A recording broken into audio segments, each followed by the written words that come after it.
Bismillahirrahmanirrahim. Assalamualaikum warahmatullahi wabarakatuh. Selamat datang untuk Toha dan Kak Rehan. Hari ini kita di pertemuan kedua, karena kemarin sempat pertemuan kedua, tapi ternyata libur ya, karena Toha kemarin sempat PTM, seperti itu. Dan hari ini kita baru masuk di materi kedua. Oke, sembari itu saya buka LMS-nya dan mengingatkan untuk Toha, dan nanti teman-temannya juga boleh diingetin Toha, bahwa untuk penugasan sudah saya perbarui ya di sini. Jadi ada tiga materi yang tersedia untuk saat ini, kemudian ada dua penugasan. Yang pertama nanti akan ada replikasi gerakan. Mungkin Kak Aryan bisa sambil dicek apakah sudah benar narasinya seperti ini, gitu. Jadi teman-teman nanti dilihat di materi pertemuan 4 replikasi untuk gerakan dasar yang di pertemuan 4 seperti itu. Kemudian untuk ujian akhirnya, nanti teman-teman diminta untuk melakukan 4 gerakan dasar. Kalau ini berarti 4 gerakan dasar yang eh, general ya Kak ya, atau yang umum gitu, atau yang perguruan aja nih, kalau yang ujian akhir Kak. Ya. Yang umum aja sih. Oh, Oke, kalau yang umum. apa yang mana tadi kalau ini mah? Kalau yang penugasan itu kan latihan gerakan dasar perguruan ya, benar. Iya. Kalau berarti kalau yang ujian akhir itu boleh dari perguruan atau boleh yang umum gitu ya. Oh, saya ngambilnya dari perguruan aja karena lebih enak dilihat lah kasarnya. Oke, oke, oke. Berarti nanti ini akan saya ralat untuk perguruan aja, gitu ya, Kak ya? Oke, Iya. oke, oke. Untuk Kak Rehan, hari ini materi kita ketika kita lihat di penjadwalan, berarti kita akan masuk di materi sejarah ya, Kak ya? Sejarah. Oke, sejarah perguruan Taji Malela. Oke. Untuk materinya, Kak, kira-kira saya bisa bantu untuk pelaikan ini atau bagaimana nih? Gimana kalau ya? Untuk materinya saya akan coba play mulai dari sini ya Kak ya. Oke, Oh iya, iya, iya, boleh. oke. Mungkin ini Toha untuk materi pertemuan kita kedua kali ini. Jadi seperti yang bisa Toha lihat juga bahwa yang dipakai Kak Aryan saat ini adalah pakaian apa ya Kak ya namanya? Kalau di eh, pemadam itu kan ada yang namanya PDH ya atau pakaian dinas Iya. harian gitu. Kalau di pencak silat itu seragam disebut sebagai apa Kak? Kalau boleh tahu. Masih disebut seragam sih, ada bahasa lain. Mungkin Oke, kalau di Betawi bisa entah di Betawi atau di tempat lain juga ada yang menyebut baju pangsi. baju apa Kak? Pangsi, pangsi. Pangski. Oh, oke. Iya, baju pangsi. Ada yang nyebut baju pangsi, cuman kebanyakan kebanyakan nggak ada bahasa lain sih, cuma seragam aja. Oke, oke. Oke, untuk Karehan mungkin saya akan bisa bantu sedikit untuk ini. Jadi Toha, oke, Toha tanya nih. Oke, kita mau latihan. Aku sih bilangnya baju silat atau pangsi. Oh iya sama, berarti pangsi ya Toha ya. Oke, oke. Jadi kita akan mulai materi kita dari sini. Silakan untuk Karehan. Ya, kita mulai aja langsung ya Kak Bayu ya. Toha. Oke, silakan. Jadi beliau ini kita bisa lihat namanya. Atau aja langsung. Jadi beliau yang di foto ini bernama Raden Jajat Kusuma Dinata atau Jajat Paramor ya. Beliau ini pendiri sekaligus guru besar di pencak silat perguruan silat Taji Malela. Kenapa disebut Jajat Paramor?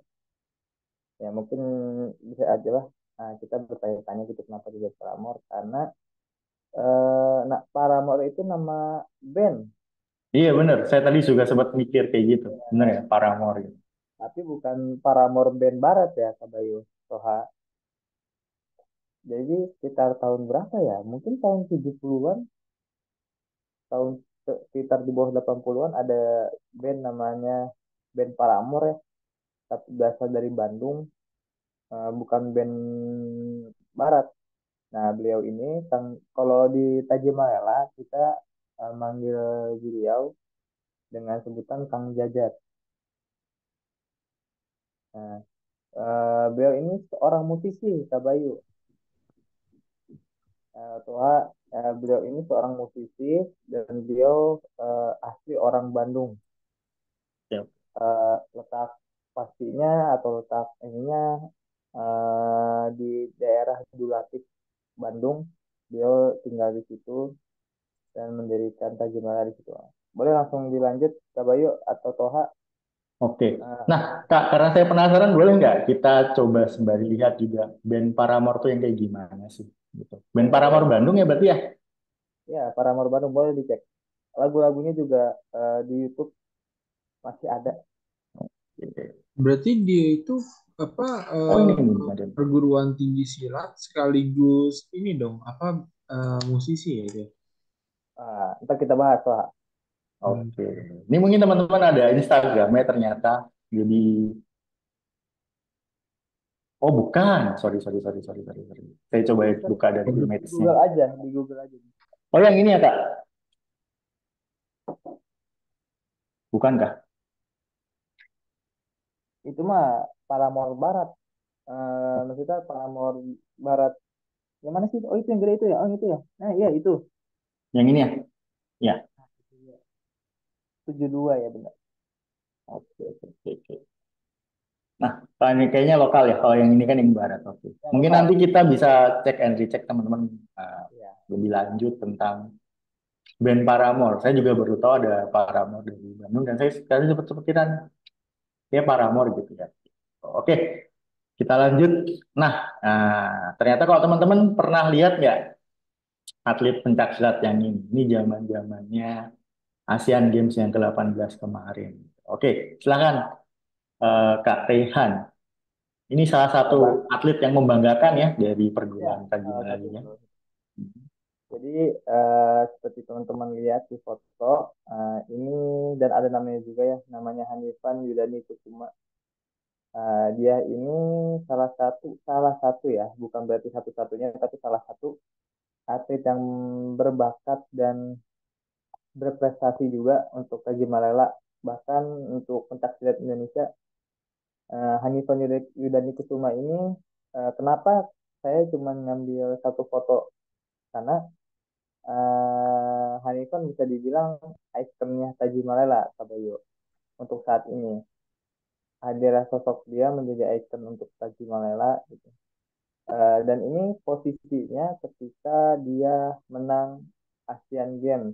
Kebetulan saya juga dari situ, menang Asian Games 2000, yang di itu 2000 berapa ya? Kabar itu sedikit lupa. 2019 ya? Atau Ya, dulu 2000, 19. ya 2019.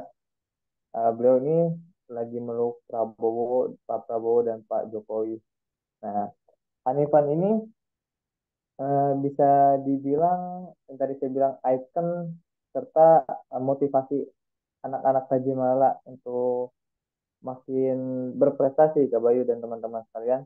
Karena eh, Hanifan ini bisa dibilang seorang atlet kampung, bisa dibilang atlet kampung. Karena memang berasal dari kampung daerah Soreang yang latihan dengan fasilitas seadanya, tapi alhamdulillah bisa masuk kancah dunia.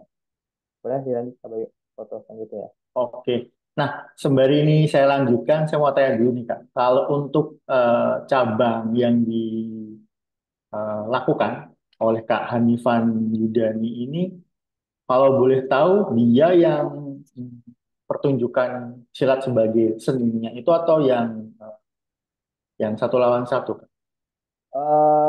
Fighter, jadi dia masuknya ke fight ya, ke Oh, fight. Oke. lawan satunya ya. Dia masuk kelas D Putra, tapi sekarang naik lagi berat badannya. Oke. Nah, ini pertanyaan nih Kak. Waktu ini Kak Rehan menyaksikan langsung nggak di dalam gelanggang olahraganya itu? Itu kan kalau nggak salah buat official juga boleh masuk ya. Waktu itu nonton kah atau Ah, pas lagi? Alhamdulillah nonton, nonton datang. Alhamdulillah datang di pertandingan itu datang. Oke, oke, oke. Oke. Nah, saya sempat ngomong juga nih ke teman-teman yang kemarin kelas 12 juga. Semisal teman-teman pengen jadi PNS kayak gitu, mungkin sekarang di eranya Presiden Jokowi atau keberlanjutannya nanti di Pak Prabowo, salah satunya lewat jalur atlet.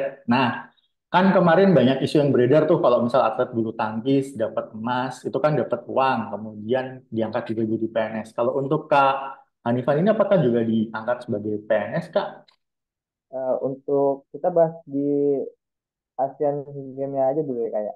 Jadi Ah, ketika selesai ASEAN Games ini, hmm. Hanifan dan atlet-atlet pencak silat yang saya bahasnya mungkin pencak silat ya karena mungkin cabang olahraga lain kurang tahu menahu ya Oh kayak banyak, Kak. Oke, oke. kurang kurang tahu jelasnya gitu. Tapi yang paling jelas insya Allah valid beritanya dari atlet pencak silat sendiri Hanifan ini kita ngomongin bonus nggak apa-apa Kak Bayu. Oh, oh, nggak apa-apa, Kak. Ini kan juga motivasi buat teman-teman. Siapa tahu ke depannya pengen berkarir jadi atlet pencak silat gitu. Karena emang kebetulan sering ketemu juga sama Hanifan kenal juga pernah cerita kalau dia cerita langsung kalau misalnya ketika keluar Asian Games itu bonus dia itu dari pemerintah 1,5 miliar ya itu hanya bonus terus dari pengcap atau Pemda Jabar Jawa Barat karena Hanifan ini mewakili Jawa Barat di Platnas ini di pelatihan nasional di timnas ini Hanifan mewakili Jawa Barat dan dari Pemda Jawa Barat pas Hanifan menang juga dikasih lagi bonus sekitar eh, 500 atau 800 juta gitu saya lupa dan dikasih satu unit rumah dan juga alhamdulillah ya, teman-teman dari pencaksilat yang juara di Asian Games langsung naik ke apa itu PNS. Oke, berarti ini motivasi juga ya, Kak, ya, buat teman-teman. Jadi teman-teman, semisal nanti ke depannya ada yang pengen jadi atlet, nah berarti atlet zaman sekarang itu sudah diperhatikan ya, kayak sama pemerintah. Oke, Betul oke, betul. oke, menarik. Oke, mungkin dari kisah di foto ini, Kak Rehan ada yang mau ditambahkan lagi mengenai Kak Anipang ini? Ya, eh, sebenarnya sama aja sih sama foto yang sebelumnya tetap di Asian Games juga. Cuman yang dibahas lagi Hmm. eh, mungkin teman-teman mungkin bertanya, Karehan kenapa nggak PNS kan seorang atlet silat gitu ya atau apalah gitu. Kebetulan karena dulu saya sempat yang pernah dibahas mungkin ya masuk tempat namanya PPLPD Pusat Pendidikan Pelatihan Pelajar Daerah.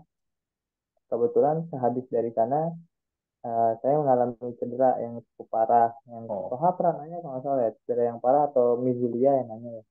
oke, oke. Eh, Cedera ya. Nah, cedera yang parah nih. setelah cedera parah itu off dari pertandingan selama beberapa tahun dan bukan jelek ya sangat disayangkan kalau sebagai atlet vakum 1 tahun lebih itu benar-benar berimpact atau berdampak buruk buat jenjang karir karena nanti kita disalib disalib sama orang lain gitu. Kasarnya injek-injekan lah. Jadi nanti kalau kita mau masuk lagi sedikit lebih susah. Dan kebetulan saat itu karena emang proses penyembuhannya juga lumayan lama, lebih dari setahun, mungkin sampai 2 tahun. Jadi saya memutuskan untuk berhenti di dunia pertandingan kala itu. Oke, Jadi oke. sempat vakum lah, vakum lama, vakum lama. Jadi makanya untuk masuk di ranah yang lebih tinggi lagi, Hmm. ini juga buat apa ya, Kak Bayu ya, buat teman-teman sekalian kalau misalnya menekuni sesuatu itu jangan setengah-setengah, jangan setengah-setengah pokoknya, harus dimaksimalkan. Karena kita nggak tahu kesempatan yang akan datang itu kapan datangnya gitu, kapan terjadinya. Jadi sebisa mungkin semaksimal mungkin dikerjakan lah, dilakukan terus. Karena jujur saya sempat menyesal juga karena harus vaksin beberapa tahun itu. Kecewa juga gitu. Oke. Berarti dari sini itu jenjang karir atlet itu berarti sebisa mungkin menghindari cedera ya, Kak, ya, walaupun kan nggak pernah tahu ya dalam pertandingan itu cedera seperti Ya, apa. betul. Gitu. Sebenarnya Oke.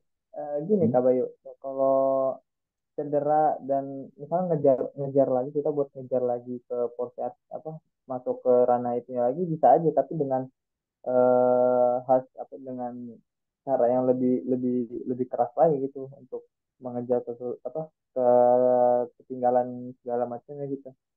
Cuman saya menyesal karena memutuskan ini sih, memutuskan untuk udahlah nggak usah dikejar lagi gitu.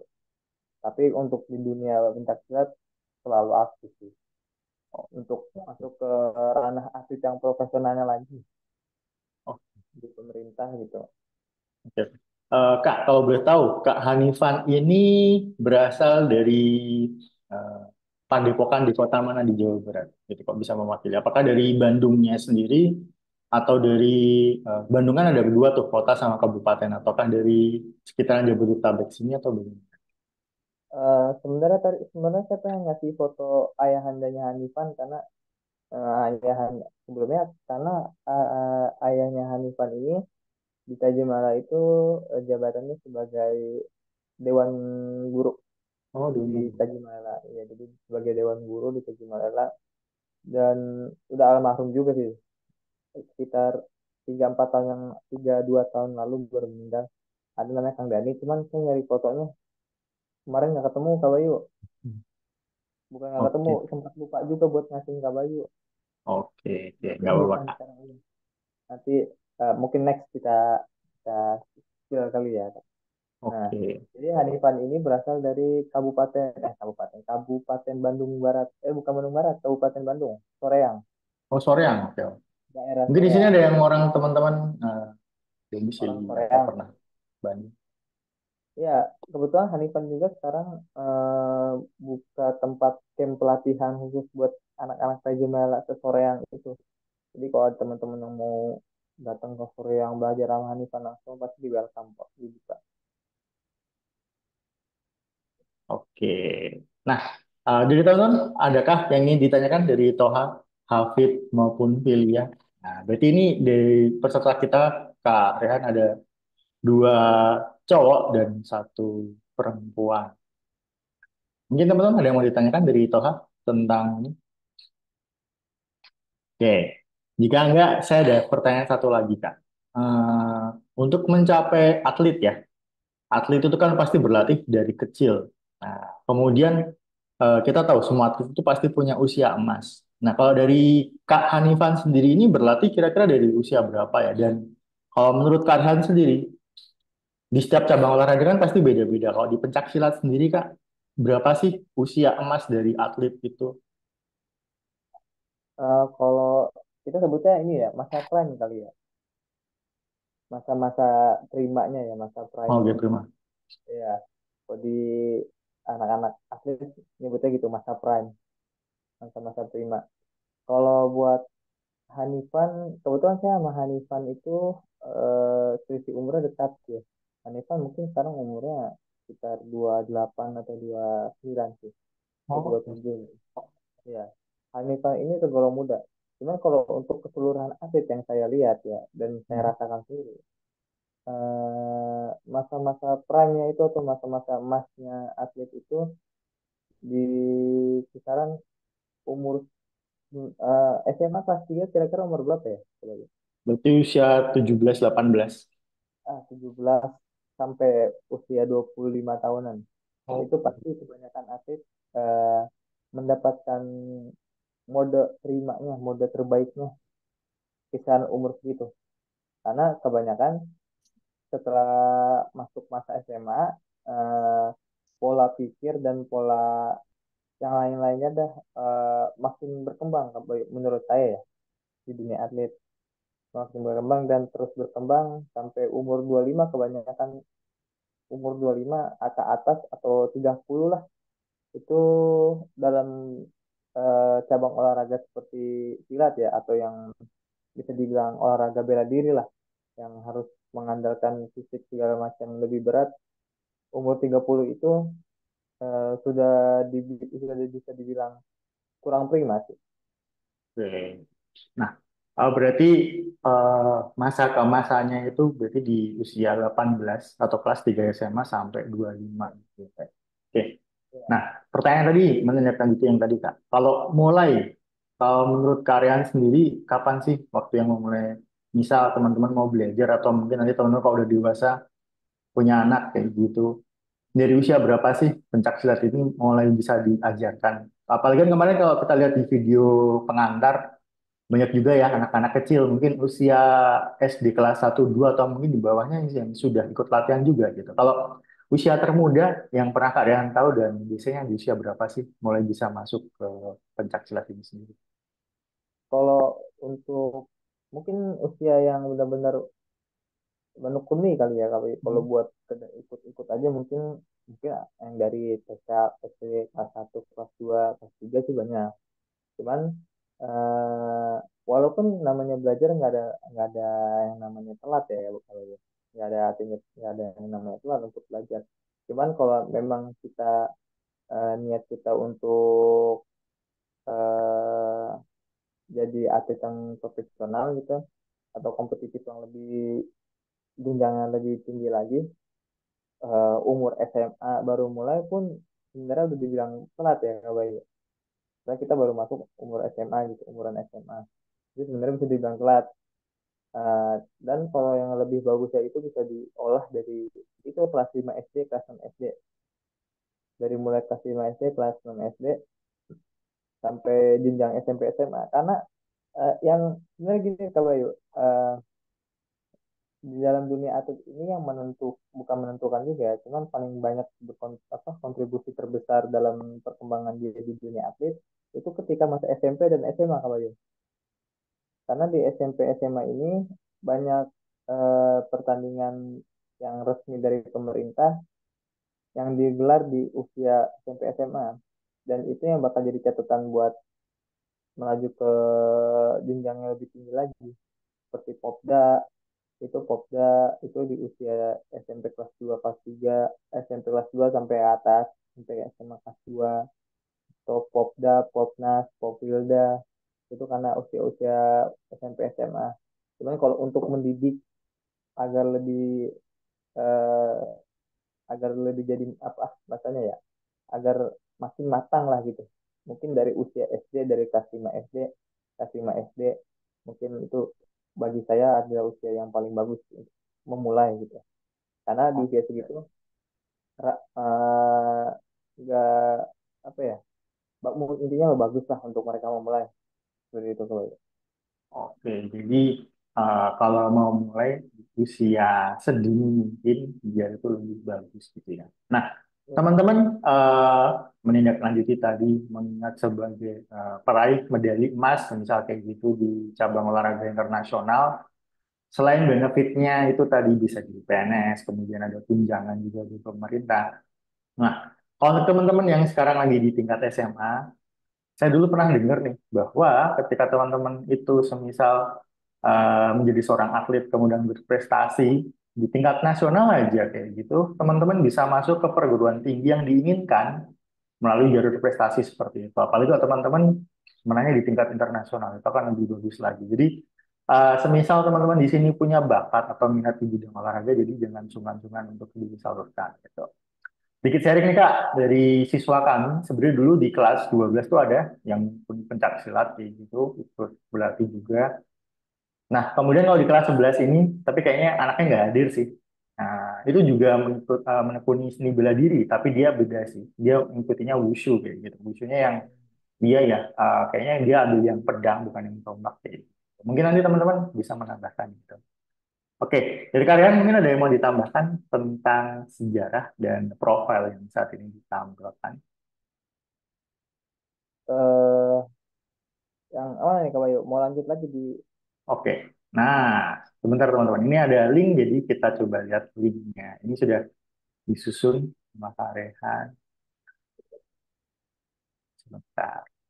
Cukup atau kurang besar Kak Rehan? kurang besar ya, Oke, boleh sedikit. lagi? Cukup? Nah, cukup cukup. Oke, silakan Kak Rehan. Ya, kita bisa baca juga ya teman-teman sekaligus buat sejarah Tajimala. Mungkin sambil dibaca sambil saya terangin. Oke, teman-teman eh kalau mau akses, saya share juga di kolom chat. Silakan. Silakan Kak Rehan. ya, jadi sejarah pencak silat Tajimala ya, atau sejarah perguruan silat Tajimala. Perguruan Silat Tajamala didirikan pada tanggal 4 Agustus 1974 oleh oleh Raden Jajat Kusuma Dinata atau lebih dikenal sebagai dari para mahasiswa kita baca sama-sama. Nama Tajamala diambil dari salah satu nama seorang Prabu atau raja. Kalau kita sebut ya kan kalau Prabu itu sebutan raja di daerah Jawa Barat mungkin ya. Kalau iya, Ya, benar. kalau Prabu itu Prabu. diambil dari Prabu Kerajaan Sumedang Larang, Jawa Barat. Digunakannya nama Tajimala adalah karena menurut silsilah. Jadi gini, eh, Kang Jajat ini mempunyai silsilah. Tahu gak teman-teman silsilah apa? Oke, sebentar. Saya tanya dulu. Kalau menurut Hafid, halo Fit, biar gak ngantuk mungkin. Saya panggil dulu. Fit, bisa on mic? Hafid. Kenapa? Oke, tadi ada pertanyaan nih tentang silsilah. Kalau dari kata silsilah sendiri, menurut Hafid apa sih silsilah? Silsilah. Nanti habis itu kita lanjut ke pertanyaan kalian. Jadi saya mau pancing dulu nih Kak siswanya. Kalau silsilah, Silsil ah, silsilah. artinya apa menurut Hafid?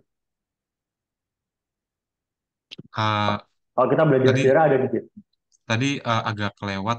eh, Tadi ada yang agak kelewat, tapi mungkin artinya kayak Hmm. eh, turun menurun gitu, Oke, keluarga.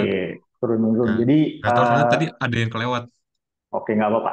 Kita secara general aja silsilah. Oke, turun menurun. Mungkin kalian bisa dilanjut pertanyaannya, Nah, silsilah benar kata Chef Hafiz ya, Hafiz. Hafiz Hafid. apa Hafiz? Hafiz Hafid. ya. Ya, Ya, Hafiz benar. Silsilah itu atau lebih singkatnya eh, turunan lah, lebih singkatnya oke. atau silsilah. Ini pokoknya turunan lah, lebih lebih mudahnya turunan. Jadi Kang lanjut ya, Kang Jajat itu turunan dari Raja atau Prabu Sumedang Larang dan disebut itu. Nah, eh, Prabu atau Raja itu kan nama Prabunya itu Prabu Tajimalela. Nah, Oh, kebetulan Kang Jajat punya silsilah keturunan langsung dari Prabu Tajimalela itu. Nama Tajimalela dapat eh, nah kebetulan dan selanjutnya Tajimalela itu nggak semata-mata karena Kang Jajat turunan Prabu Tajimala dan akhirnya makanya nama Tajimala untuk perguruan silatnya. Tapi emang Kang Jajat sendiri eh, kalau kita bisa sebutnya apa ya? Munajat atau meminta ya. Intinya seperti munajat itu meminta kepada Allah Subhanahu wa taala nama untuk perguruan silatnya. Karena Kang Jajat ingin mendirikan perguruan silat dan akhirnya setelah kalau orang dulu mungkin bilangnya bertapa ya, sahabat oke ya. bertapa. Iya, orang dulu mungkin bilangnya betapa.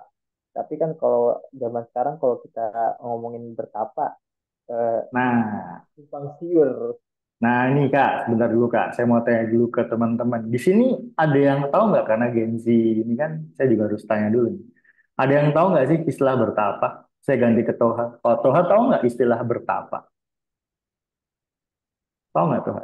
Apa Ber itu kayak ini bukan sih yang kalau di film-film itu duduk di bawah air terjun terus kayak tangannya apa bentuk lingkaran itu terus kayak Oke, um, berarti ini kalau Toha spesifik ya di bawah air terjun gitu. Oke, saya tampung dulu nih tapi Kak, biar nggak ngantuk nih. tapi di kamar mandi Hah? bawah pancuran shower. Oke, itu mah beda cerita. Itu mah namanya orang mandi lagi relaxing. Oke, Toha. Kadang-kadang aku lagi ini aja gabut aja rindu mau nikmatin tuh kayak ya udah aku di kamar mandi kayak apa yang relax sekali sekali gitu ya udah aku sila aja terus kayak bayangin lagi di taman. Kadang Oke, oke. kadang kalau udah lama sih paling ibu ngomel kayak ah ngapain lama-lama di kamar mandi gitu paling digedor aja di kamar mandi. Oke, Terus kayak oke. ah enggak lagi nyantai. Ini Oke, buruan oke. gitu paling. Tapi itu Oke. kayak jarang banget sih kalau aku lagi kayak capek banget terus ya udah aku lakuin gitu. Terus biasanya kayak Oke. ngecas gitu kayak pas keluar-keluar kayak ya paling masuk angin aja sih. Tapi enak seger. Ini mungkin sedikit menyimpang ya Kak, tapi nggak apa-apa. Saya tangkap poinnya di awal tadi, mungkin duduk bersila di satu tempat kayak gitu. Oke, itu dari Toha. Kalau dari Hafid, Fit, menurut kamu bertapa itu apa sih? Walaupun maknanya kan tiap orang-orang di sini mungkin beda ya. Kalau saya sih nanti saya akan jawab bertapa menurut saya itu apa, gitu. Kalau dari Hafid, Fit, menurut kamu bertapa itu ngapain sih? Ini konteks yang bener aja gitu. Silahkan. Tapa. Bertapa, ya. Tapa itu kayak apa ya, yang ada di pikiran saya itu kayak di Mhm. tempat yang tenang Mhm. gitu, habis itu duduk sila gitu ya, apa gimana? Oke, Ya gitu. jadi itu tempat yang tenang, dia mendiamkan diri untuk bermunajat atau untuk menginginkan sesuatu yang lebih berasal dari pikiran gitu mungkin ya Fit ya. Iya. Oke, oke. Terima kasih Fit. Jadi kita punya dua versi nih Kak, yang satu duduk bersila di bawah air terjun, yang satunya di tempat yang tenang gitu. Nah, mungkin tiap orang-orang mungkin preferensi betapanya beda. Kalau dari Filia nih, Filia, halo Filia. Kalau menurut Filia bertapa itu apa sih Filia? Nah, nanti kalau setelah kuliah saya nanti akan apa ya, memberikan pendapat saya betapa itu apa sih gitu. Walaupun nanti dari Kak Rehan juga pasti menyampaikan betapa yang seperti apa, bermunajat yang seperti apa sehingga sampai diberikan nama gitu. Oke, pilihan mungkin lagi nggak bisa on mic. Nah, kalian kalau menurut saya sendiri sih betapa itu artinya kita memisahkan diri dari keramaian menuju satu tempat yang kita anggap sakral seperti itu ya Kak ya. Kemudian kita berdoa menurut keyakinan, kemudian kita menenangkan diri setenang-tenangnya berusaha menyatu hingga akhirnya dari alam atau dari pencipta kita itu mendapatkan jawabannya seperti itu ya Kak ya. Benar nggak? Kalau menurut kalian sendiri, bertapa seperti apa sih yang dilakukan oleh pendiri Taji Malela untuk bermunajat meminta nama yang tepat gitu? Gimana Kak? Seru nih. Kalau kalau mau saya jelasin lebih spesifik tadi yang dijelasin Kak Bayu itu udah apa ya? Udah menggambarkan baca udah mungkin itulah ya, maksudnya betapa yang dilakukan oleh Kang Jejet karena betapa kan pengertian orang beda-beda ya benar ya Kak Bayu ya. Benar-benar. Kalau bagi saya sendiri eh, ketika latihan kita bisa disebutnya betapa juga ada metode seperti betapa atau disebutnya calling down ya kalau sekarang pokoknya bisa disebut betapa juga ketika sesi latihan saya punya ketika latihan ada proses di mana kita ketika habis latihan di gor gitu ada tempat memisahkan diri rame-rame nyari tempat sendiri-sendiri terus duduk bersila atau tiduran apapun senyaman kita kita bahasanya bahasanya betapa juga ya Oke, kita bertapa. di situ disuruh untuk mengendalikan energi maksudnya energi itu seperti raga kita, jiwa, itu pikiran. Eh, ketika sesi betapa itu eh, kita diwajibkan untuk membayangkan musuh yang kita hadapin di ganggang gitu atau di Oke, arena. Jadi kalau di latihan ada juga eh, waktu atau metode betapa itu. Dan untuk Kang Jajat sendiri yang dilakukan betapa itu eh, tapi di situ nggak disebut betapa ya teman-teman. hmm. Lebih lebih lebih tepatnya kayak tafakur lah, munajat, tafakur atau munajat. Munajat tuh tafakur atau munajat itu seperti eh, meminta sesuatu yang spesifik gitu, meminta sesuatu yang lebih spesifik itu maksudnya sesuatu yang benar-benar gimana ya Kak Bayu menjelaskan ya sesuatu yang spesifik ya. Oh, Intinya eh, Kang Yus ini bertafakur dan bermunajat pada Allah untuk meminta nama untuk kebencian terjemalah gitu Kang kabar. oke. Berarti um, mungkin teman-teman kalau pernah lihat di film-film zaman dulu, kalau saya ceritanya tentang pemimpin kita yang kayak dulu kayak Bung Karno ataupun Pak Harto mungkin teman-teman juga nggak tahu. Jadi teman-teman kalau bertapa itu mungkin bahasa simpelnya itu ya kayak tadi mungkin bermunajat. Kalau lebih simpelnya lagi ya menenangkan diri, kemudian membayangkan sesuatu. Berarti kan ada intensi di dalam diri untuk apa? Untuk tujuan kita seperti itu. Oke. Eh, nah Kak, biasanya kan kalau orang bertapa itu kan ada waktunya sendiri. Kalau dari yang Kakak tahu tentang sejarah itu, ini tuh gimana sih Kak? Apakah eh, dan ada pertanyaan lagi yang esensi. Kenapa sih Kak sampai untuk apa ya? Mungkin teman-teman juga penasaran untuk mendapatkan satu nama, apakah nama itu terlalu berat untuk disandangkan sehingga sampai harus melakukan kegiatan yang menurut saya ini lintas spiritual juga ya, karena teman-teman tahu sendiri bahwa di Indonesia saat ini kan eh, kepercayaan itu juga sudah diakui sebagai agama. Gitu. Kalau menurut Karian sendiri, kenapa sih untuk mencari satu nama yang nanti nama ini tentunya memiliki banyak makna yang dalam kayak gitu sampai harus bertapa gitu. Eh, Kalau menurut pribadi kali ya, Kak Hmm? Bayu. Untuk menurut pribadi saya, memang dengar ceritanya juga dari anak-anak dan kebetulan gini Kak Bayu, mungkin sedikit Hmm? banting dikit apa ya Kak Bayu. Nggak apa-apa, silakan Kak. Jadi kebetulan saya punya ayah. Ayah saya ini murid dari Kang Jajat langsung.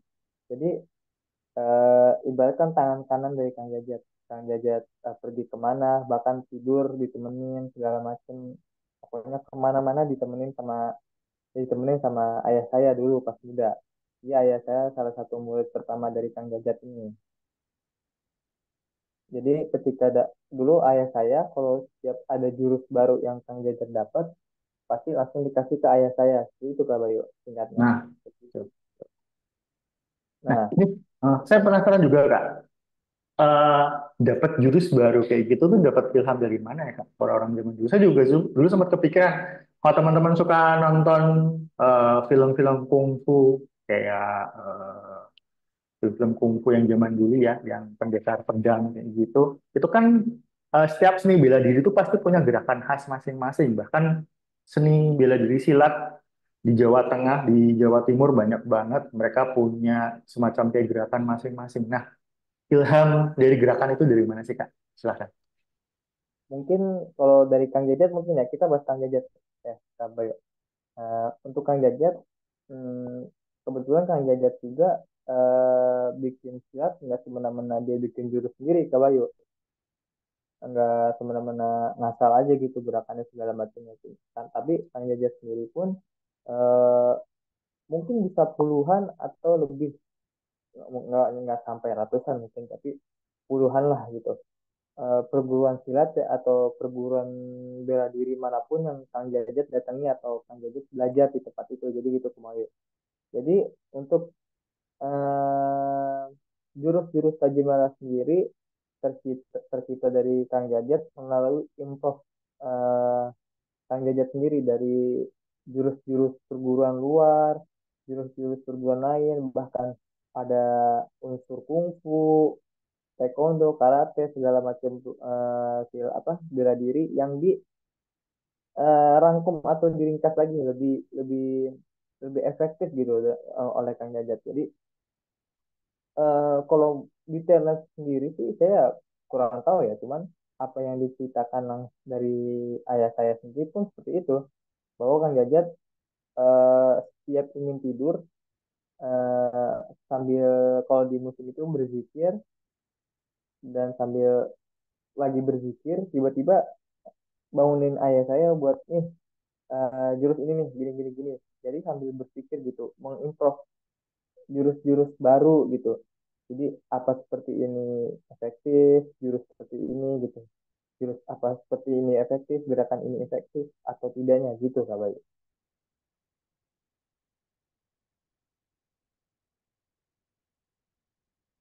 Maaf Kak Bayu kamu Kak Bayu di Oke Kak. Jadi gerakan atau mungkin ilmu seperti itu didapatkan selain dari perjalanan spiritual juga dari mengamati gitu. Oke, oke. Mungkin bisa dilanjut nih, Alko atau dari teman-teman ada yang mau ditanyakan sebelum kita lanjut ke materi ini. Oke, silakan kalian dilanjut. Boleh, boleh langsung ke di scroll ke bawah ya. Nah itu, kalau kita bisa baca kan di situ dibilang kalau berawal dari ketidakpuasan Sang Gajah dalam mempelajari ilmu silat ya, yang pada saat itu hanya diberikan seni ibingnya. Kira-kira ada yang tahu ibing ibing nggak ibing? Mungkin nggak tahu sih kalau ya. Kita lanjut aja kali ya. Oke, ini saya mau tanya dulu nih. Biasanya Toha kan dulu pernah silat. Toha pernah tahu ibing nggak? Ibing itu apa sih Toha? Kalau saya sih sejujurnya saya nggak tahu. Apa namanya tadi? Ibing, nih yang saya lingkarin. Ibing. Ibing. Apa sih arti ibing gitu? Saya juga penasaran. Aku sih nggak pernah kayak dikasih tahu arti-artinya sih. Paling kayak apa ya, kayak Ibing. paling dibilang gerakannya gini gini gini. Tapi nggak dikasih tahu nama-namanya Oke. atau dikasih tahu detail gitu nggak pernah sih. Tapi waktu itu aku kayak apa yang aku sih nggak terlalu ingat karena itu aku pas SMP sih kelas 1 dan itu cuman kayak setahun doang aku ngikutnya. Itu nggak lama-lama banget. Cuman pas yang aku kalau tahun kemarin yang aku ikut itu beda lagi sih kayak nggak ada ibu. Jadi kayak gerakan silat tapi campur wushu tapi mirip monyet gerakannya. Oke. Dan nanti ada yang apa kayak apa yang kayak ngusap rambut gitu terus kayak lompat-lompat gitu lah. Oke. Berarti gerakan tertentu gitu ya kalau saya garis bawahi. Oke, Toha terima kasih. Kalau dari Hafid sendiri, tahu nggak arti makna kata ibing? Nanti saya akan terjemahkan nggak menurut pemahaman saya kalau ibing dalam bahasa Jawa. Saya kan orang Jawa nih. Ibing itu artinya apa gitu. Kalau dari Hafid, Hafid pernah dengar nggak kata ibing atau baru pertama kali? Semua tentang pencak silat kayaknya pertama Enggak. kali deh. Oh, baru pertama kali. Oke, nggak apa-apa. Berarti ini first time ya. Oke. Nah, ini saya ambil dari dua, Kak. Saya juga googling nih. Nah, kalau dari saya sendiri sebagai orang Jawa, ibing itu dari kata ngibing yang artinya itu menari gitu ya, Kak ya. Nah, kalau di sini, kalau di ibing sebagai seni pencak silat adalah oke, menggabungkan seni tari dan seni musik. Nah, itu bagaimana, Kak? Benar nggak? Kalau ibingnya bahasa Jawa tuh ngibing artinya kita nari kayak gitu. Kalau ibing ini apa, Kak? Oh betul, sama sama persis. Jadi itu ibing Oke, itu eh ibing tuh lebih tepat lebih singkatnya tuh seni tarinya silat gitu kalau gitu. Jadi di pencak silat tuh banyak banget seni tarinya. Kayak ada namanya gendang pencak atau tunggal segala macam banyak banget. Salah satu gendang pencak gitu. Jadi tuh ibing intinya ibing tuh seni tari, gitu. Seni tari di pencak silat. Yang seni tarinya itu bukan cuma nari-nari gemulai gitu, tapi di diiringi dengan jurus-jurus seperti tarian yang sambil tendangan, pukulan segala macamnya gitu intinya dikolaborasikan tari dan ilmu bela diri seperti itu Kabayo. oke. Nah, kalau ibing ini tuh, maaf nih kalau salah, Kak. Yang dipertandingkan untuk yang solo atau yang demo itu yang ibing ini atau bukan sih, Kak? Atau Eh beda lagi nih? Kan kita semua kan awam nih di sini saya tuh ada Nabi dan Pilihan. Kalau boleh tahu, apakah ibing itu yang termasuk juga yang dilombakan seperti itu atau mungkin ada apa? Ada kriteria lain gitu karya? Gimana karya? Kalau sebenarnya yang ada di pertandingan itu yang tadi saya sebutkan TGR tunggal regu ganda eh TGR tunggal ganda regu itu sebenarnya dikategorikan ibing juga Kak Bayu karena di situ ada seni tari dan seni bela diri sama aja. Jadi untuk di kancah nasional, daerah nasional bahkan internasional pun tetap pencak silat ada yang dipertandingkan ya apa ada seni tari yang dipertandingkan. Oke, jadi teman-teman, disinilah kenapa silat itu juga disebut sebagai seni ya. Karena yang pertama, dia menggabungkan dari namanya aja sudah estetik kayak gitu, banyak makna. Kemudian dari gerakannya juga ternyata bisa juga dipadukan dengan musik, walaupun musiknya mungkin nggak sembarangan. Kalau teman-teman mungkin pernah eh, ke Jawa Barat kayak gitu, yang ke daerah Bandung sana, mungkin akan pernah dengar ya, kayak mungkin yang diiringi sama alunan suling, tau nggak salah, bener Kak? Atau apa? Nah, ya Ya, benar. suling. Nah, kalau di Cina mungkin punya pencak seni bela diri yang seperti itu, ternyata di negara kita juga punya. Oke, silakan dilanjut, Kak Rehan. Tadi kan sampai idenya. Ya, Jadi Bi. eh, Kang Yayat ini punya guru silat gitu, tapi lebih ke idinya, lebih ke seni tarinya. Sedangkan Kang Yayat sendiri pengen jurus-jurus praktis untuk bela diri. Nah, ketika rasa itu makin besar untuk maksudnya ketika Yayat semakin ingin jurus-jurus bela diri, maka semakin besar keinginan Kang Yayat untuk mempunyai perguruan silat sendiri. Jadi itu Kang Yayat ingin punya jurus-jurus praktis praktis ya yang dapat digunakan jika terjadi perkelahian. Maka ia pun dorong untuk mencari lebih banyak apa yang dia terima. Maksudnya tuh ketika Kang Yayat cuma dapat seni tarinya aja, sedangkan Kang Yayat ingin jurus-jurus praktis gitu untuk perkelahian ya. Nanti kita garis bawahi perkelahiannya apa perkelahiannya itu seperti apa maksudnya. Maka di situ kan gadget ngekspor lah program-program silat saya.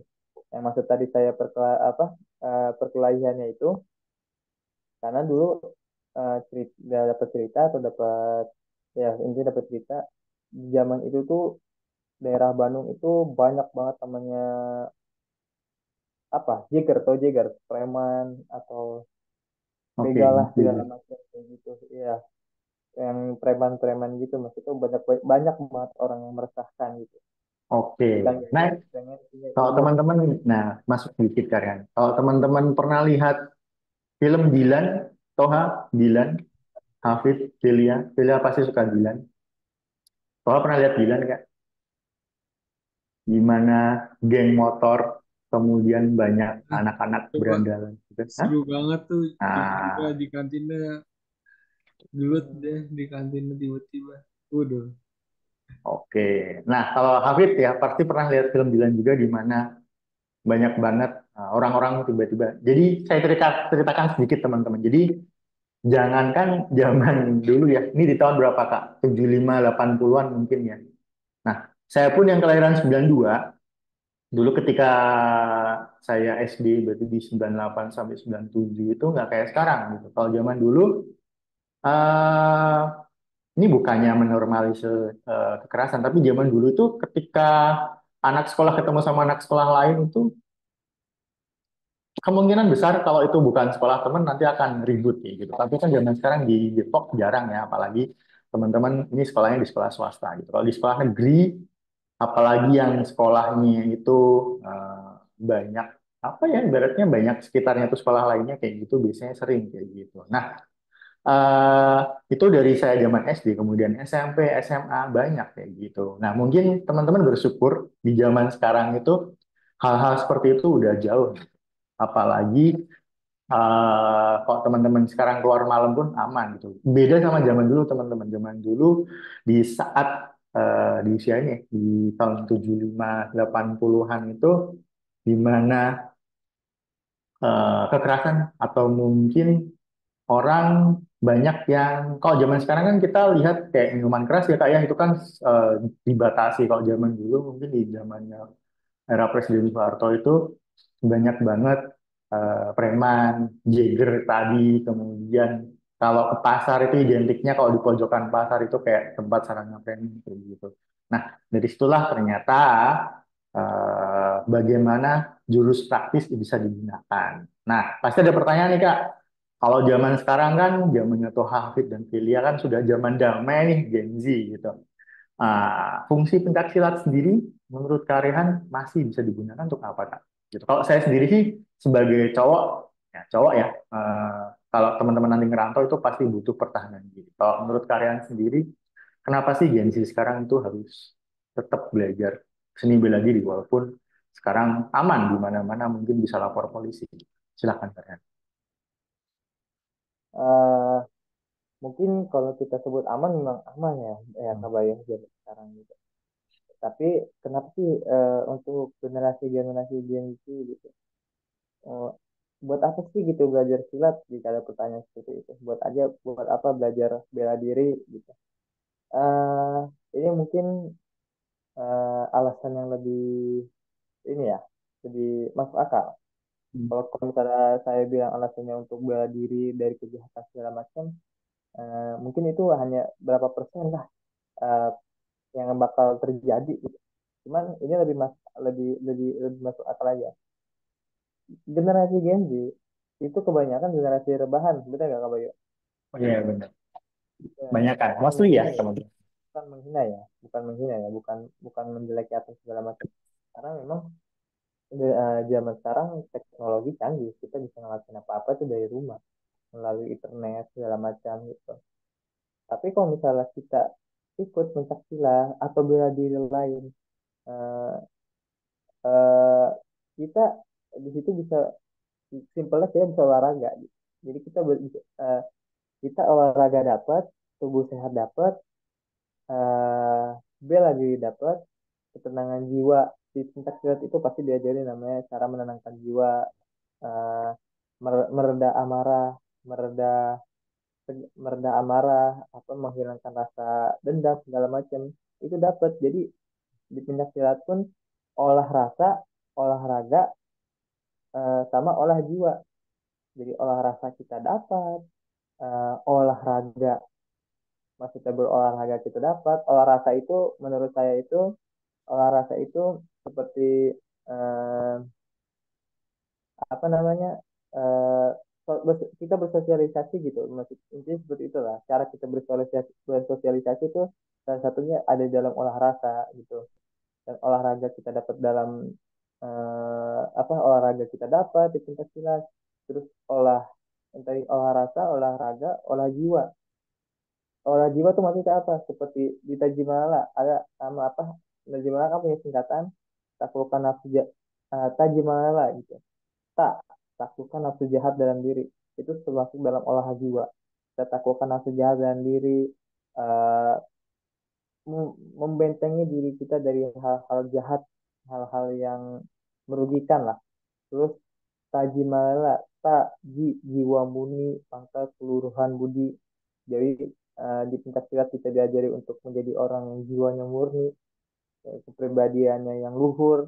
Terus taji malela, taji mantapkan rasa penyerahan diri terhadap Tuhan, masuk lagi ke dalam olah jiwa itu, di mana ke Tuhan kita masing-masing, bagaimana kita menyerahkan diri kita pada Tuhan, bukan berarti pasrah akan keadaan, cuman uh, uh, jalan hidup kita tuh terpaku atau terarah sesuai arahan Tuhan seperti itu.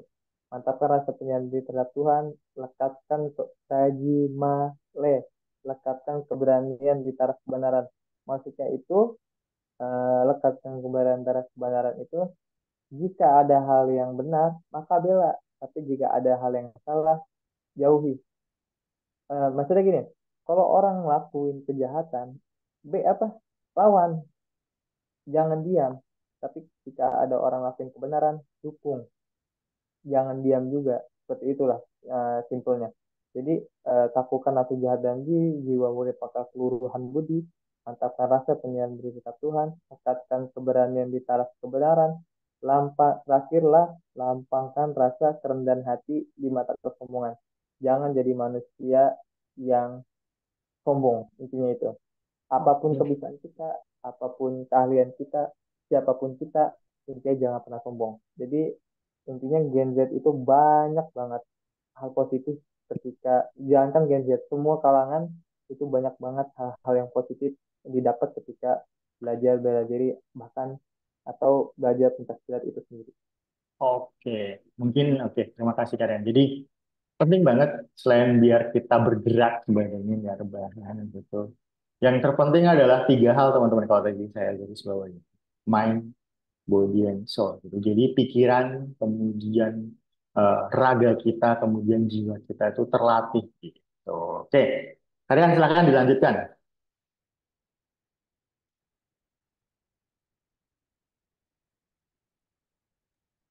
Lanjut ya teman-teman ya. Oke. Kita percepat aja kali ya Kak Bayu ya.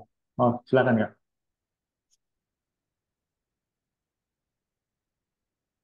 Jadi kenapa Kang Jajat ingin mendirikan perguruan silat? Karena tadi yang saya sebutkan karena di daerahnya dulu banyak atau marak ya kejahatan.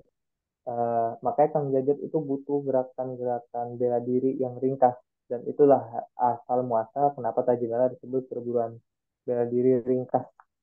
Jadi yang dipakai tuh memang jurus-jurus Tajimala sendiri pun bukan bukan jadi kalau kita ingin membandingkan dengan perguruan lain, Tajimala itu nggak seindah perguruan lain dalam hal jurus, dalam hal seni. Tajimala karena Tajimala itu lebih mengutamakan bela diri ringkas. Tetap Tajimala punya jurus-jurus seni, tapi enggak diutamakan gitu dalam perguruan. Karena di perguruan sendiri pun yang diajarkan itu bela diri ringkas dan bela diri ringkasnya pun untuk menjaga diri ya. Eh, Lanjut langsung lompat aja kali kita ya ke Bayu. Oke. Di sini,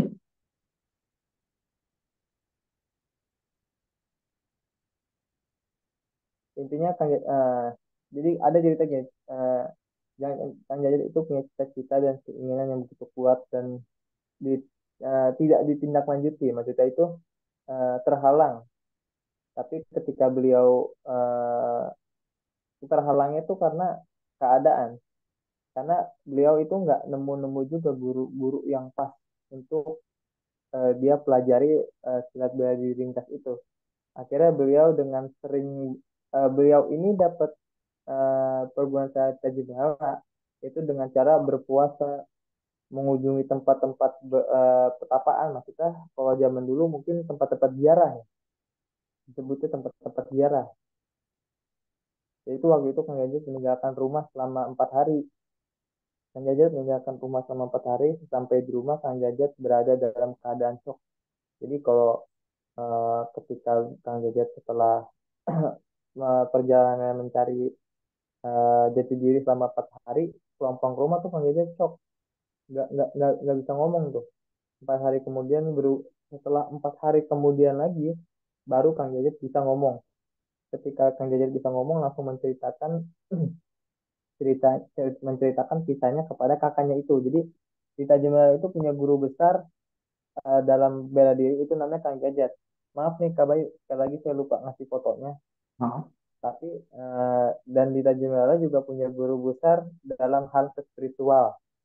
Dalam hal spiritual itu Dita Jemala punya guru besar bernama Raden Ian Kumaridanta dan itu kakaknya dari Kang Jajat sendiri. Jadi Kak Jemala punya guru besar dalam bela diri itu Kang Jajat dan guru besar spiritual itu Kang Ian namanya. Kang Ian Kusuma Dinata. oke. Jadi ada spiritualitasnya di dalam juga pencak silat ini. Oke. Oke, teman-teman, ini adalah pertemuan kedua kita dengan pembahasan sejarah. Nah, teman-teman pasti akan bertanya, kapan kita mulai prakteknya? Tenang, teman-teman. Kita akan mulai praktek di pertemuan ketiga besok. Jadi, teman-teman besok pastikan jika join besok gunakan pakaian yang mendukung ya, misal kayak celana training atau baju Kak yang Bayu, tidak terlalu ketat. Gitu. Oke, Kak Bayu Kak, aku boleh nggak mohon maaf besok? ya Kak. silakan Kak Rehan. Mungkin ini terakhir kali ya Kang Bayu ya. Karena panjang Oke, sejarahnya silakan. ini terakhir banget teman-teman untuk sedikit. Mungkin teman-teman bertanya ya, apa Kang Jajat masih hidup apa enggak gitu. Nah, itu juga pertanyaan. Tadi kan di 1975 ya, ini ya. Benar. Ya, apa Kang Jajat masih hidup apa enggak gitu. Jadi tanggal 6 Juli 1995 usia 50 tahun Kang Jajat berpulang ke rahmatullah. Jadi Pak Kang Jajat meninggal di usia 50 tahun di tahun 95 tanggal 6 Juli. Nah, pesan terakhir Kang Jajat itu adalah tajimela kudu hirup 1000 tahun deui atau artinya 1000 tahun lagi. tajimela 1000 tahun lagi. Jadi intinya Kang Jajat sudah tiada dan meninggal tahun 95. Terima kasih. Ya. Kalau sekarang yang meneruskan siapa nih Kak? Apakah keturunannya anaknya atau mungkin dari perguruan pencaksilatnya itu sendiri? Nah, jadi kalau untuk ketua umum sendiri itu dipilih secara musyawarah, tapi memang Musyawarah. kebanyakan setiap setiap pemilihan pasti nggak jauh dari keluarga karena memang anggota tidak mau ngambil alih itu dari keluarganya Kang Jajat. Jadi ketika musyawarah akhirnya yang semua milih anak-anaknya Kang Jajat juga gitu. Atau saudara di sana family Kang Jajat intinya. Mungkin untuk tetap menjaga ya apa namanya visi atau mungkin arahan dari perguruan. Oke, dari kalian ada lagi yang mau disampaikan mengenai histori atau sejarah dari perguruan Taji Magelang? Untuk kita berapa lama lagi kalau gitu? Sebenarnya kita 75 menit sih, kita masih ada waktu lagi 10 menit. Oke, jadi yang tadi saya bilang ya, Kang Jajat itu meninggal di usia 50 tahun, tergolong muda. Nah, di sini mungkin nggak akan pernah ditulis dimanapun. Eh, ketika Kang Jajat meninggal itu, eh, Kang Jajat melafazkan apa la ilaha illallah Muhammad Rasulullah di depan anak dan kebetulan juga di depan orang tua saya. Nah, mungkin eh, mungkin bisa lambang ini nih, Hmm? lambang ini mungkin jadi pertanyaan juga kali ya, apa ya? Masuk ke dalam Oh, materi sejarah ya mungkin ya. iya Kak. Oke, saya zoom nih biar teman-teman lihat gambar lebih jelas. Nah, ini karena waktu juga nggak banyak ya Kak Bayu, kita, kita ringkas sedemikian rupa ya Kak Bayu. Mohon maaf juga. Jadi langsung aja nih, intinya untuk sejarah Tajimala kurang lebih seperti itu. Tajimala berdiri tahun sekian dan Kang Jajat wafat tahun sekian. Sudah ada keterangannya di situ. Jadi kalau misalnya kalian ingin baca-baca lagi, tinggal baca-baca lagi. Kita bahaslah logo dari Tajimala. Ada yang tahu gak ini burung apa? Oke, teman-teman ada yang tahu mungkin itu burung apa dari Toha? Kalau Toha Pasti ini elang. tanya. Hmm? Pasti elang. Kalau nggak elang, ini apa burung merpati tapi nggak mungkin sih kayaknya langsung. Karena dia Oke, itu apa tuh yang depannya tuh paruhnya tajam dia soalnya. oke, oke. Toha elang gitu. Kalau dari Hafid, menurut Hafid, ini burung apa sih Fit? Yang ada di dalam gambar ini? Kita tebak aja Fit. Kenapa? Kalau menurut Hafid, ini burung apa yang ada di dalam logo ini? Eh, Gimana ya? Sebenarnya nggak tahu sama sekali ya. Kelihatannya kayak burung aja gitu, tapi nggak tahu burung apa. Oke, Kan aku juga nggak terlalu tahu jenis-jenis burung gitu, jadinya ya mungkin ya gitulah. oke, oke, oke, oke. Kalau dari Toha, elang. Kalau dari Hafid, nggak tahu. Oke, nggak apa-apa teman-teman. Kalau dari Filia, mungkin Filia mau menambahkan lewat chat, boleh Filia. Nah, kalau saya lihat Kak, sebenarnya ketika melihat logo ini, saya juga sempat melihat teringat salah satu logo Kak gitu. Kalau mungkin teman-teman pernah lihat logo Gegana, mungkin Kak Rehan pernah lihat logo Gegana Kak, Aduh, logo kan kayaknya saya lupa nih. yang seperti ini. Nah, eh, walaupun beda Oh, ya, ya oke. Tapi mungkin diambil dari kelincahannya itu sendiri sih.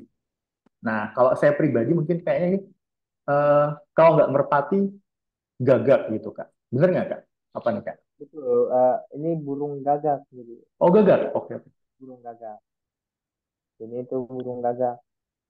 Maksud kenapa diambil lambang gagak karena arti gagak itu dalam Tajamala itu gagah atau gagah dan galak. Kenapa disebut galak? Karena di Tajamala ada peribahasa kayak gini, orang Hmm. bergerak kita selesai. Paham nggak maksudnya? Jadi ketika orang orang bergerak kita udah selesai. Jadi ketika orang mau jahat sama kita atau orang ingin mencelakai kita, kita udah selesai menanganinya. Bukan berarti pasrah gitu, tapi orang mukul, kita tangkis, kita pukul, kita selesai. Dia selesai gitu. Intinya seperti itulah. Kenapa digambarkan burung gagak? Ah, gagak berdiri dalam 5 lingkaran bentuknya nih ya. Segi 5 ya, maksudnya ya.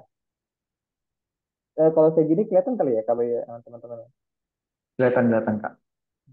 Jadi segi 5 ini merupakan gerakan khas Tajimalela. Dari gagak menuju ke maung atau manusia ungguh atau manusia luhur. Luhung gitu. Bahasanya manusia luhung atau manusia tangguh gitu. Manusia tangguh maksudnya manusia yang ngeluhkan agung. Maksudnya tuh gimana ya bahasa Sundanya ya? Manusia yang ngeluhkan agung tuh manusia yang eh, berserah diri lah intinya. Nah, arti gagak arti gagak secara detail itu diambil dari salah satu jurus Tajamala. Jadi tuh ketika Tajamala tercipta, ketika Tajamala ini berdiri, itu nggak langsung ada lambangnya ini, nggak langsung ya Tajamala hari ini eh, resmi dibuat, tapi nggak langsung tuh dibuat logonya, masih dalam jangka waktu yang cukup lama akhirnya terbuat logo karena ketika membuat logo sendiri pun banyak hal yang diperhitungkan, banyak hal yang Benar. dipikirkan. Eh, jadi itu burung gagak diambil dari salah satu jurus Tajamala dan arti gagak sendiri secara detail memiliki sifat lincah dengan indera penciuman yang tajam. Secara psikologi memiliki karisma lah. Kalau gagak tuh dilihat tuh kayak berkarisma, yang magis, ngerti gak? Itu karisma yang kayak beraura-aura gitulah intinya. Oke. Orang Nah, hitam dalam bahasa Sunda hidung lah gitu intinya. nah, kalau dilihat juga Kak, itu kan kayaknya gagaknya juga lagi melakukan manuver. Itu ada maknanya juga nggak? Dia kan kayak ke kanan gitu ya. Ada maknanya nggak Kak? Atau kira-kira memang dibuat seperti ini gitu? Biasanya kan namanya logo itu kan pasti punya makna gitu. Kalau ini kira-kira ada nggak Kak? Jadi tuh maknanya tuh eh, artinya sebenarnya sebenarnya sama yuk dulu Ya.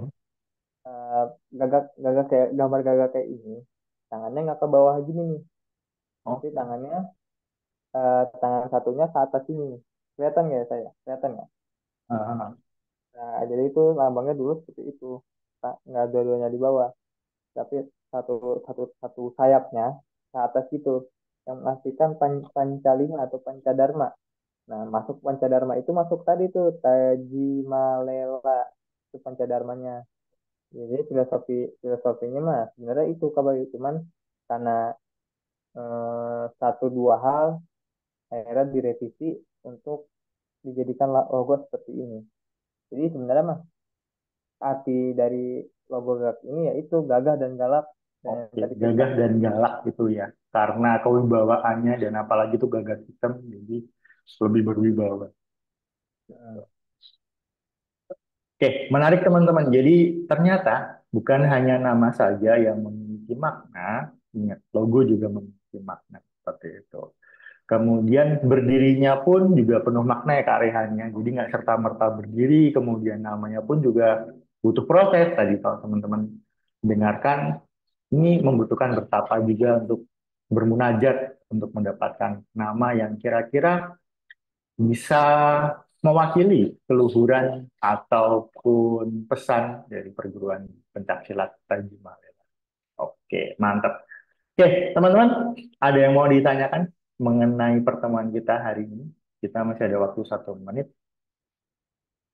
Oke, tadi itu sempat tanya Kak, besok dia mau pakai baju silatnya. Nah, ini baju silat yang seperti apa tuh? Boleh nggak sih? Setahu saya sih beda perguruan pencak silat, kayaknya nggak boleh dipakai ya kayak. Atau gimana Kak? Baik.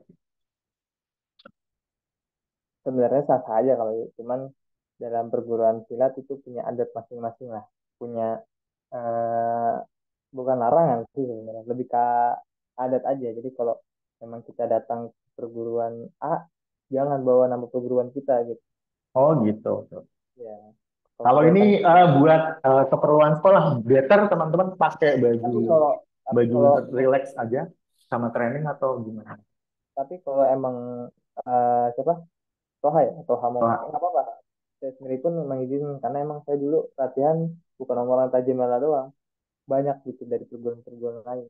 Jadi oke. nggak kesana aja. Ya. Oke, jadi jawabannya boleh Toha. Dan Hafid dan Filia besok kita sudah mulai latihan, jadi besok usahakan pakai pakaian yang nyaman, kemudian yang bikin leluasa bergerak dan pastikan sekitarnya nggak ada gangguan. Jadi jangan sampai teman-teman lagi gerakan terus nyenggol atau menghantam sesuatu. Oke, kalian sampai di sini dan teman-teman dari teman-teman dulu. Ya. Teman-teman ada yang mau ditanyakan mengenai sejarah perguruan silat Tajimalela? Oke, kalian mungkin ada yang mau disampaikan untuk penutup pertemuan kita hari ini, Kak?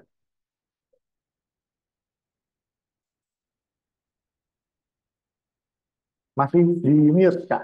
Ah, Maaf, maaf. Mungkin ada yang penasaran sama tingkatan Tajimalela. Tajimalela itu punya tiga tingkat, tahu yuk.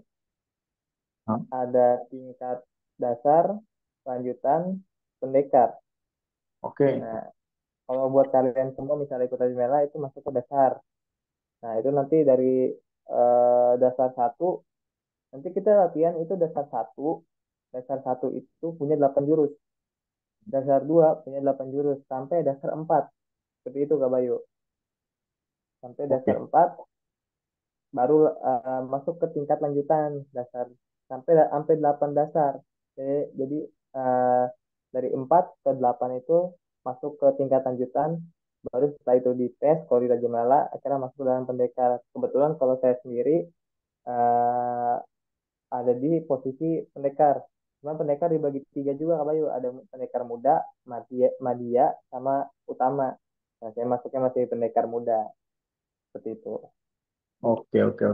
Oke, berarti kalau di sini ini termasuknya dalam sabuk kayak gitu nggak sih, Kak? Ada sabuk-sabuknya nggak sebelum kita tutup? Eh, Kalau Tajimala itu sabuknya lebih lebih universal sih, Kak. Jadi sebenarnya baju Tajimala itu bukan hitam. Oke, oke. Ada kayak fotonya nggak saya kirim ya. Aduh, Nah, maaf oke. banget. Bisa disisipkan besok mungkin, Kak. Ya mungkin besok. Jadi, Pokoknya Tajimala itu baju resmi perguruannya itu warna oranye Kak Bayu. oh, Baju resminya warna oranye dan baju latih baru warna hitam. Baju oh, oranye, sabuk hitam. Kalau pelatihnya baju hitam, sabuk oranye. Seperti itu aja udah. Nah, tingkatannya ada nanti di sini. Saya nggak pakai baju perguruan soalnya. Ada di sini. Tuh. iya, iya, iya. Nggak pakai sabuk ya. Benar. Berarti dibalik kalau trainernya hitam orange, kalau yang dilatih orange. Oke, oke, teman-teman, nggak kerasa kita udah di 15.33, jadi kita udah akhiri pertemuan kita hari ini dan jangan lupa besok kita mulai praktik. Jadi teman-teman siapkan tempat sekitarnya, kemudian pakai pakaian yang itu aja. Saya ucapkan terima kasih untuk teman-teman yang udah hadir tepat waktu dan kita bertemu lagi besok di 14.15. Wassalamualaikum warahmatullahi wabarakatuh dan sampai jumpa teman-teman. Bye-bye. Waalaikumsalam. Terima kasih banyak Terima Kak. kasih. Eva. Waalaikumsalam. Terima kasih. Iya, Sayangnya iya. teman-teman. Terima kasih Kak Rehan dan teman-teman. Terima kasih Kak Bayu dan semua.